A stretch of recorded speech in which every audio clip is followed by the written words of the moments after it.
Hi hello guys, ಇವತ್ತು ನಾನು ಬ್ಯಾಂಗ್ಳೂರಿಗೆ ಹೊರಟಿದ್ದೆ. So on the way ನಮಗೆ ಬಸ್ ಸ್ಟ್ಯಾಂಡಿಗೆ ಒಂದು 500 ಮೀಟರ್ಸ್ ಆಗುತ್ತೆ. ಬಿಸಿಲಲ್ಲಿ ಯಾರು ನಡ್ಕೊಂಡು ಹೋಗ್ತಾರೆ ಅಂತ ಅಣ್ಣವರು ಸಿಕ್ಕಿದ್ರು. ಸೊ ಎತ್ತಿನ ಗಾಡೀಲಿ ಹೋಗ್ತಾ ಇದೆ.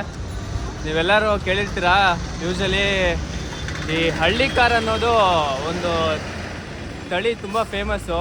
ಅದನ್ನು ಬರೀ ನಮ್ಮ ವರ್ತೂರು ಸಂತೋಷರಷ್ಟೇ ಏನೋ ತುಂಬ ಕಡೆ ಪ್ರಚಾರ ಮಾಡ್ತಾ ಇರ್ತಾರೆ. ಸೊ ಅಂಥದ್ದೊಂದು ಹಳ್ಳಿ ಕಾರ್ ನಾನು ಇವಾಗ ನೋಡಿದೆ. ಸೊ ಅದರ ಮಾಲೀಕರು ಇವರೇ. ಅಣ್ಣ ಏನಂತೀರಾ ಈ ತಳಿ ಬಗ್ಗೆ? ತಳಿ ಬೇಕಾದ್ರೆ ಭಾಳ ಫೇಮಸ್ ಅಣ್ಣ, ಭಾಳ ಇಷ್ಟ ಆಯ್ತು ಇದು ತಳಿ ಅಂತ. ಇದು ರೈಸ್ ಕೈತಿದ್ದ ನಾವು ವಡೆ ಅಂತ ಅಣ್ಣ. ಇದು ಇನ್ನೂ ಒಂದು ಐತೆ ನಮ್ಮ ಬ್ರ್ಯಾಂಡ್ ವಡೆ ಅಂತ ಕರಿತೀವಿ. ಓಕೆ. ಇನ್ನೂ ಒಂದು ಐತೆ ಮಿನಿ ವಡೆ ಅಂತ ಐತೆ, 3 ಐತೆನ ಎಲ್ಲ ರೈಸ್ ನಾವು ಐತಣ್ಣ. ಇವೇನಪ್ಪ ಅಂದ್ರೆ ಈಗ ನಾವು ಇನ್ನೊಬ್ರಿಗೆ ಯಾರು ಕೊಡಲ್ಲ, ನಾವು ಅದ್ರಲ್ಲಿ ಗೇದು ಅದ್ರಲ್ಲಿ ಉಣ್ಬೇಕು ಅಂದ್ಬಿಡುತ್ತೆ. ಎಳ್ನೀರಿಗೆ ಹಾಕೋದು ವ್ಯಾಪಾರ ಮಾಡ್ಕೊಂಡು ಎಲ್ಲ ಬೀದಿ ಮೇಲೆಲ್ಲ ವ್ಯಾಪಾರ ಮಾಡ್ತೀನಿ ಎಳ್ನೀರು ಹಾಕೊಂಡು.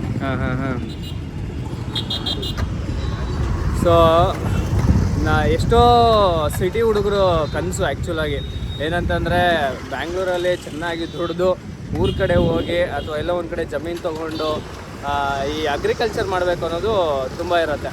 ಅಂಥವರಿಗೆ ಈ ಹಸುಗಳ ಬಗ್ಗೆ ಅಥವಾ ಏನೋ ಒಂದು ಪೌಲ್ಟ್ರಿ ಮಾಡಬೇಕು ಅಂದರೂ ಕೂಡ ಏನೋ ಅಷ್ಟು ಐಡಿಯಾ ಇರಲ್ಲ. ಅದರಲ್ಲಿ ಹಳ್ಳಿ ಕಾರ್ನ ಫೇಮಸ್ ಮಾಡ್ತಿರೋಂಥ ವರ್ತೂರು ಸಂತೋಷ್ ಅವರಿಗೆ ಒಂದು ಹ್ಯಾಟ್ಸ್ ಆಫು.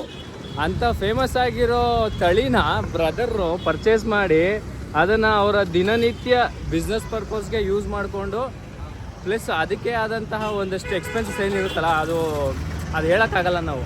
ಓಕೆನಾ? ಅದನ್ನೆಲ್ಲನೂ ಅವ್ರು ಮೇಂಟೈನ್ ಮಾಡಿಕೊಂಡು ಮಾಡ್ತಿದ್ದಾರೆ ಅಂತಂದರೆ ಹ್ಯಾಟ್ಸ್ ಆಫ್. ಇಷ್ಟು ಹೇಳ್ತಾ ಸೈನ್ ಆಫ್ ಮಾಡ್ತಾ ಇದ್ದೀನಿ ಗೈಸ್. ಥ್ಯಾಂಕ್ ಯು ಅಣ್ಣ. ಒಂದು ನಿಮ್ಮ ಕಡೆಯಿಂದ ಒಂದು ಮಾತೇನಾದ್ರು ಲಾಸ್ಟು?